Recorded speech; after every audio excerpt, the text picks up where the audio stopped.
Hello, Ice here, and it's MEFC Bias. As usual, we're bringing to you another, should I call it a blockbuster of an episode, because today we're going to be digging it out. I have a fellow Manchester United fan here with me, and quickly, just the honors to introduce himself. Yeah, so my name is Losa, and I'm here again to, I think I'll be here before. Yeah. So let's talk about Manchester United once more and everything about United. Alright, so quickly, let's get into it. And okay, before we go further, if you have not subscribed to this channel and somehow you're seeing this channel for the very first time, please do well to subscribe, turn on post notifications, and share this video so as many Manchester United fans as possible that you know. Alright, quickly, let's get into it. So we're having this heated arguments or heated debates offline about Manchester United and what the problem is with Manchester United. Is it the players that are, what was the word? Below performance, like, or signing players that are below the standard for Manchester United? Or is it the club that is killing the stars that we've been signing? And of course, I was on the side of the players for the first time. And I was shocked. Yeah, I was actually shocked because we all know, I've seen this thing every day. Even the last one, we saw it through the way Onana, and some were blaming Dogo, some were blaming Onana. Yeah. But then again, if we have to check, Onana was at fault, but then again, Dogo was supposed to communicate. Yeah, they were supposed to communicate. Yeah, I'm talking about the first goal of yesterday's match. So, so sometimes when you look at this player, you see them making some little errors, and when you go back to our previous matches, or let's say the time of Sir Alex Ferguson, and we saw these matches and we saw the quality of players that we had then. There's a lot of difference. Like, it's different. So, back to your question, or back to the argument we had offline about if it's the player fault or... Then again, I know our club is messed up. Yeah, our club is messed up due to the owners and all that. We see Ineos trying to, like, back the club up and... But then again, these players, some of them are not supposed to be playing for this club. Okay, let me quickly interrupt. Okay. So, now you say you are comparing this era to Sir Alex's era. Yeah. And I could draw out a whole lot of players under Sir Alex Ferguson that were signed as stars. Yeah. Right? They came into the club and the club built them. The club made their profile rise. Yeah. I could count a whole lot from the Ryan Giggs to even towards the end of his career, Tevez, even Robin Van Persie. Yeah. These are players that came into the club and the club made their pedigree rise. But you can't say the same concerning the current Manchester United squad. Okay, for you cut me there, I'm going to cut it there again. Okay. But now, do we both agree that it's not about coach? Because for the past 5 years now, we've had a series of coaches there. Yeah. So we cannot agree that it's not about the managers. Yeah. So if we're saying it's not the manager, we've kept that aside. So what then can we blame if not the players? Okay, now to answer that, okay, the same problem that's injuring the players, yeah, I would say it's also affecting the managers. True. Because you see, we've signed star names. We started, after Sir Alex Ferguson we went the route of upcoming managers in the mode of David Moyes. Yeah. He flopped. It was miserable. Okay, we went the other way. I think Van Gaal was the next. Yeah. We took Van Gaal, who was a superstar, as a coach, was a superstar. He flopped likewise. We went to Mourinho. Yeah. Mourinho, I don't think there's any name bigger in terms of coaching when you talk about coaching. Yeah. Any name bigger than Mourinho. He had a little bit of success in the beginning, but eventually flopped. We now went back to the rookie roots. We went to Ragnick, who was also experienced, but more of an expatriate. It was after Ole I was Ragnick. Well, no, was it after Ole? It was after Ole now. No, it was after Ole that was Ragnick. After Ole was Ragnick. Yeah, after Ole was Ragnick. So before Ten Hag.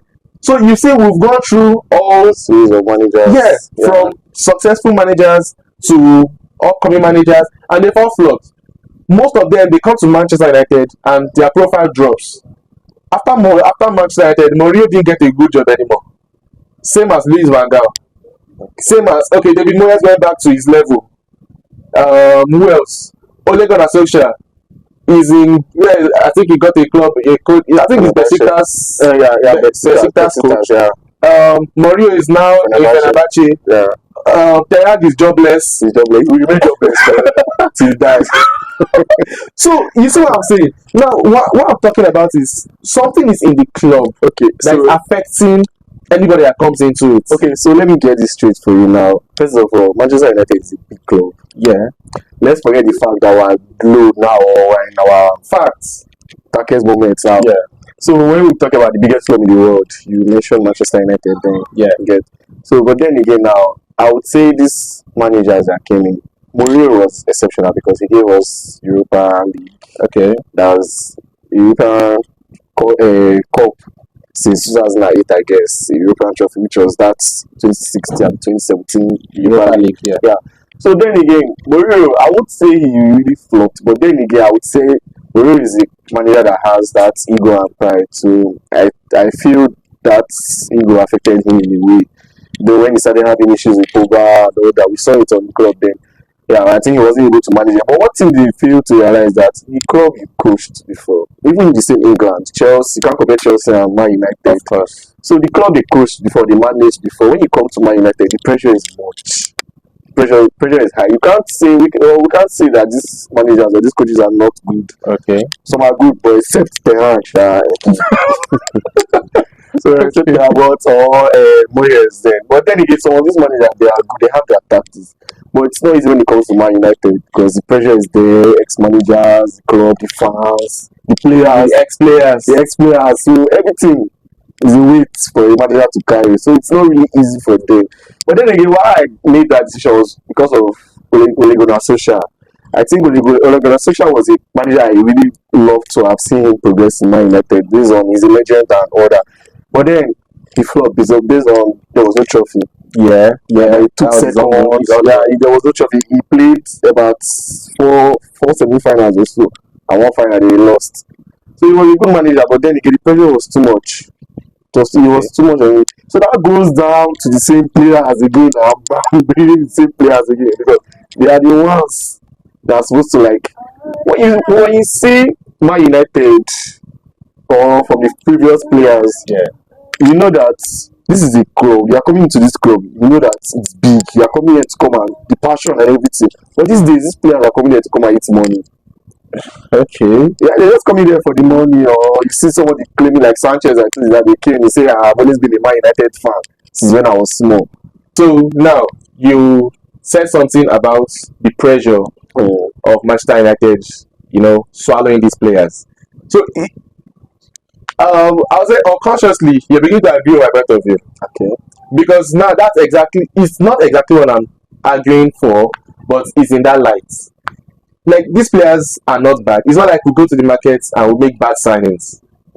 Because you're not expected to go to Madrid and get their best players. We're not expected to go to Barcelona or Juventus and get their best players. What a club of the stature of Manchester United should be doing with the right scouting system should go to clubs like Newcastle, clubs like Brighton, clubs like Leverkusen, clubs like, or we go to Asia, we go to the South Americas. You get. Now, if you go to those leagues, you're not going to get big names. You look at other clubs. Okay, let me talk about Manchester United of the past. You saw we got Rio Ferdinand. Yeah. He wasn't a big name. He came in, we made him who he was. He developed under the right atmosphere. Yeah. We got players like Carrick. They came in and developed under the right atmosphere. Rooney came on. So now, it's not if it was in this era, probably Rooney would have flopped and would have ended up at Everton, or he would have gone on to maybe Brighton, and we'll now blame it on the players. Like that was your point.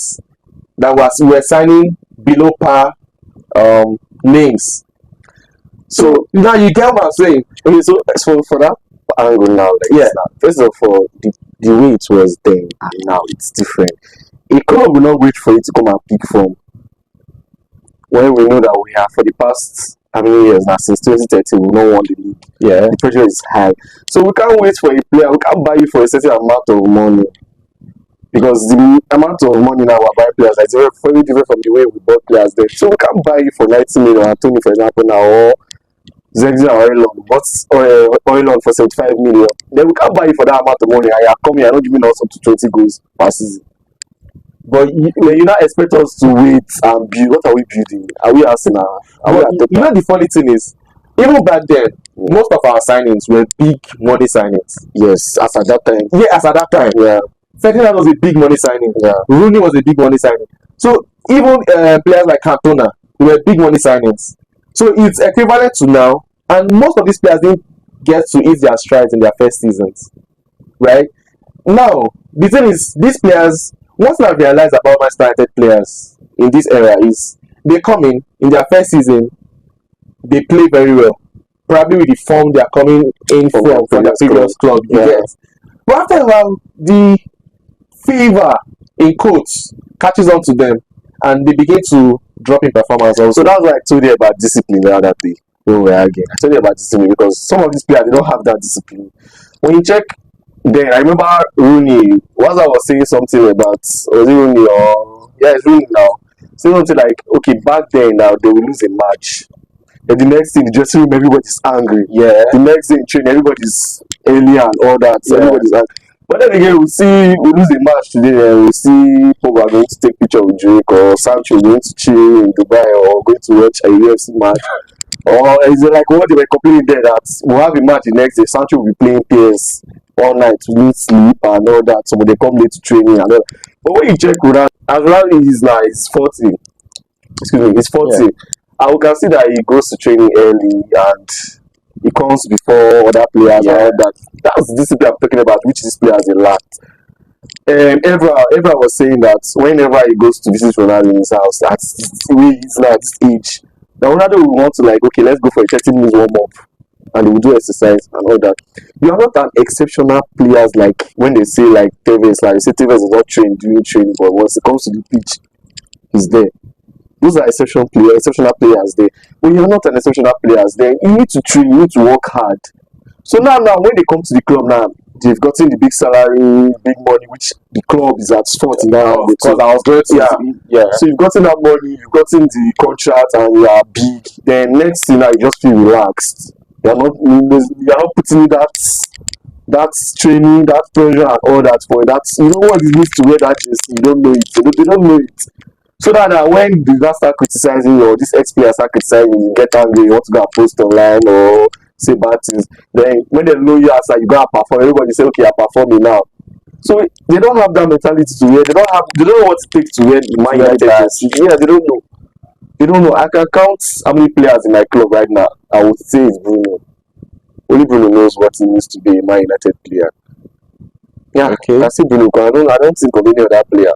Because some of them, they will come, they might shine one season and go. Even Rashford is not. Rashford felt too relaxed in my club because he feels an home boy. He's from England, he's an England boy, so this is where it doesn't work like that. Rooney was from England. Yeah. He played with Postcos is from England. So all of these players are there. They show the passion. So that's it. They don't have that discipline. Before we go on, I want to urge you guys, the subscribers, again for one more time. I would like you to chip in. Let me hear your side of, like, what side are you on? Are you on my side, which is that Manchester United or the system in Manchester United is ruining players and coaches' careers alike? Or are you on the side that Manchester United are signing players that do not know what it means to wear the badge and play for a club the stature of Manchester United? Right? Okay, so moving on. So now you talked about players not having the right mentality. Yeah. And I want to ask you, who bears the responsibility of instilling the right mentality in these players? Is it the players that will just come in and get the mentality, or is the dressing room and the club that somehow instills that culture of single-mindedness and level-headedness in the players? Okay, so let me say the first thing now. When you say dressing room, the dressing room are the players. the players are the ones in the dressing Yeah, room. but the new players are not part of the dressing room. Yeah, I'm talking about the new players. Yeah, so that's what I'm saying. I remember a time because I always want to reflect back to the past. Sure. So I remember a time they were like saying when Dige came, he was making some errors and all. Then when you see a player like Vidic in your front and Vidic will shout for you, and like, come on, do this, you get. So nobody will tell you that you're coming to this club, you're coming to a club like this from your previous club, you're coming to a club like this, and you know you have to like work hard, discipline. That's what I'm saying, that discipline. So you're coming to a club like this, you have to instill that discipline in you first of all. And then again, the manager. I don't blame these managers sometimes because sometimes they might be too harsh or be too soft because first of all we saw Mourinho at the end they were being too hard on the players. There was one Ole, they say Ole was being too soft. Yeah. So that's what I'm saying, that these players on their own they need to be cautious minded, like they have to have that discipline in them. If you don't have that discipline there, you start having issues with your managers. Or the managers it's not every manager that defend players. True. Some managers might defend the players, but it's not every time. You get, so you as a player you have to have that discipline. But then again, we are humans. I know that we are human beings and all that. We make mistakes. But then again, when you are a footballer or you are a player, even I won't even say black or white. Yeah. But I want to use black as an example now. You came all the way from Africa, you know how it was and all that. So you moved to Europe and you're playing there.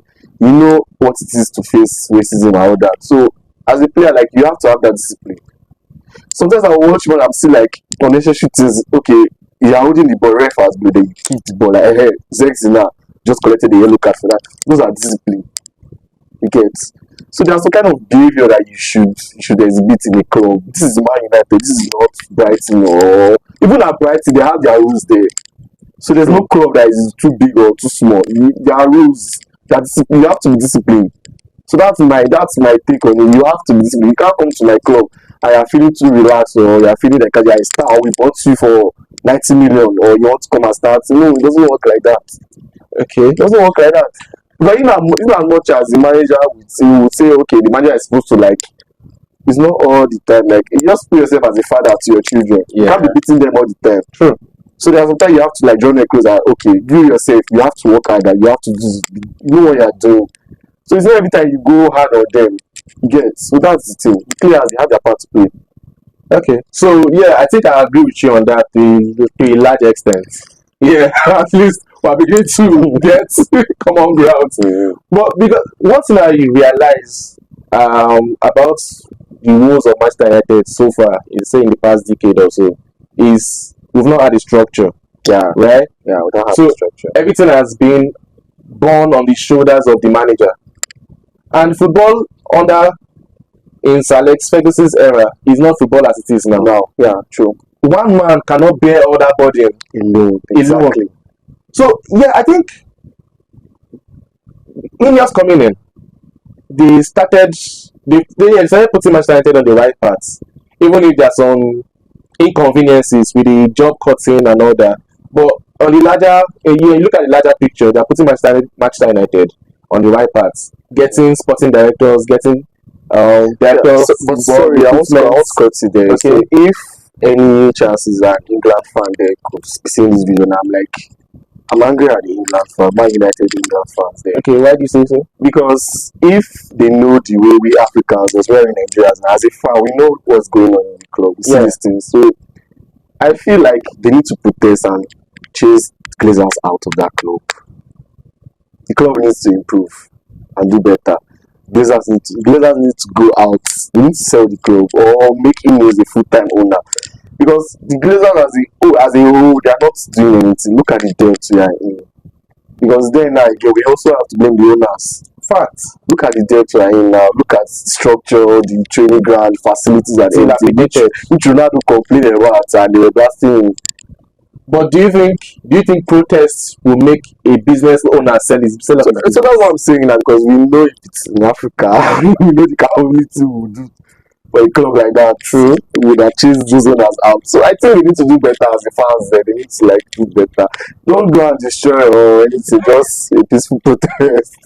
Yeah, but what I'm saying is because it's annoying. True. Imagine Abraham Glazer saying that nothing on his head that will make him sell the club. He's not going to sell the club. And you won't blame him because Manchester United currently is a cash cow for him. Exactly. It's just like a passive business, making passive income. Exactly. So they are just using us to make money, and it's not fair. It's not fair. They don't have the love and passion for the club.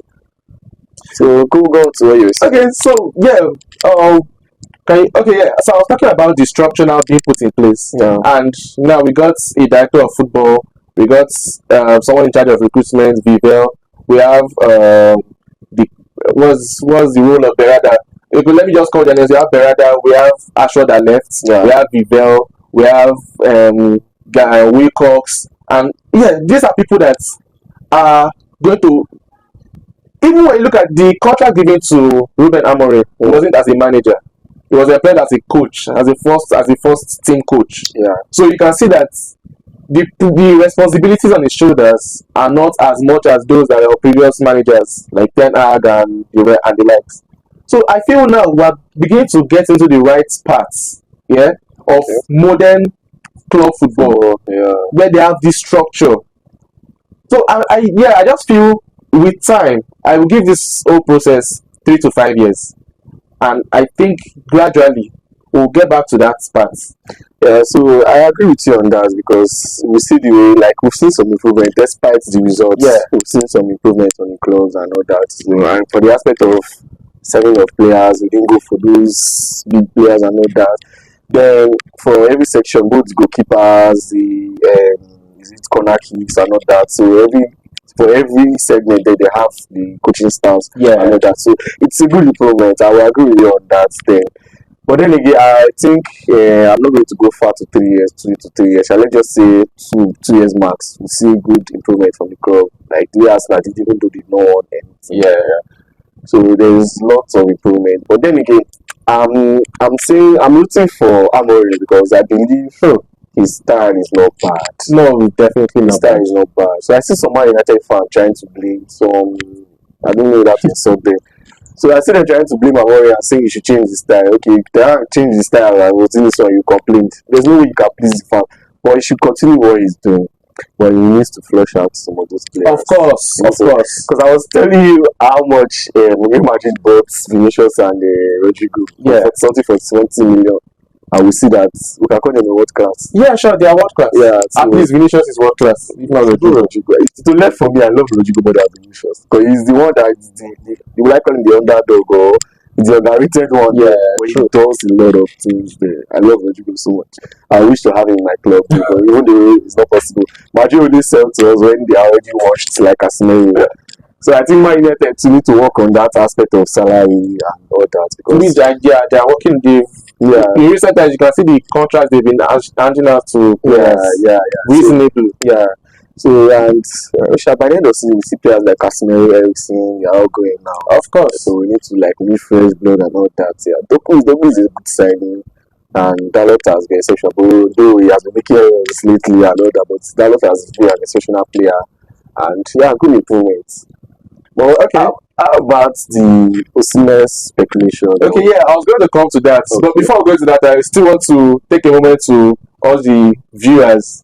If you like what you've seen and heard so far, why not just smash a like? You won't cost you anything, but it's do us a whole lot of good.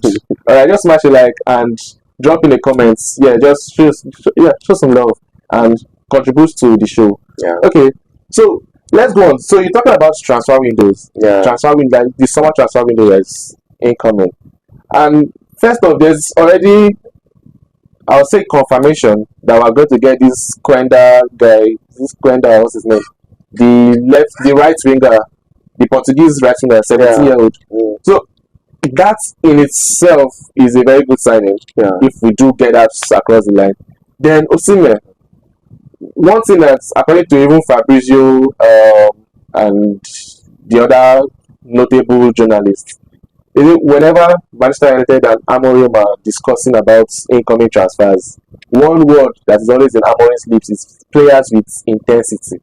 Okay, so when the rumors of Osimhen, there were also rumors of Manchester City striker and Julian Alvarez. Okay. Yeah, there's also rumors that Manchester United might go for him in the summer. And I can see the profile of players they're looking at. Players with energy. Osimhen always tracks back. Yeah. Same as Julian Alvarez, he can run the pitch for 120 minutes. So getting either of those strikers, trust me, they will improve Manchester United at least over 50%. Because Osimhen in a normal season will give you 20 plus goals. Sure.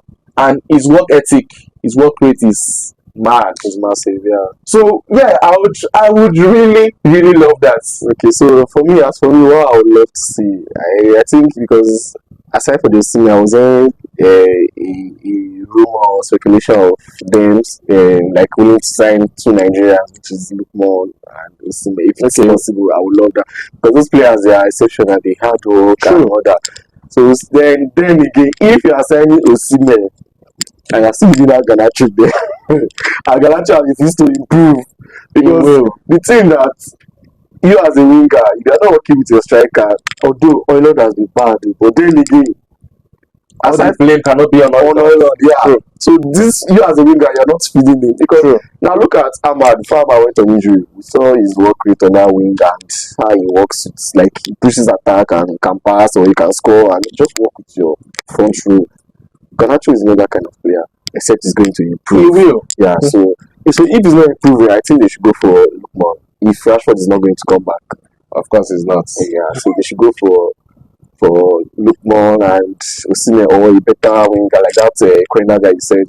Yeah. So it won't be bad. But then people are saying that they've not seen Osimhen played in Premier League. It doesn't have to play the Premier League to prove it doesn't have because if you have to check for the current guy, I think they say he played for Brighton or so that he didn't really shine and all that. So yeah. Osimhen, we've seen Osimhen doing AFCON for Napoli, for Galatasaray. He's a good player. I think he'll play well in Man United. But he should be expecting a weight on his shoulder. Of course. And pressure. So you should expect that. So you shouldn't be shocked.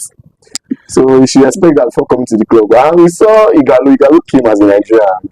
And did another player I loved so much was Igalo because he came with that passion and love for the club. And we saw what he did. He played well. For the short spell he had. He played well. And he did well. So that's what I'm saying. Some of these players, they need to you're coming to a club like this, you need to buckle up. And, you need to do better. Once again, I think it's a hard time we start looking for Bruno's replacement because Bruno has been our god. Of course. And he's aging.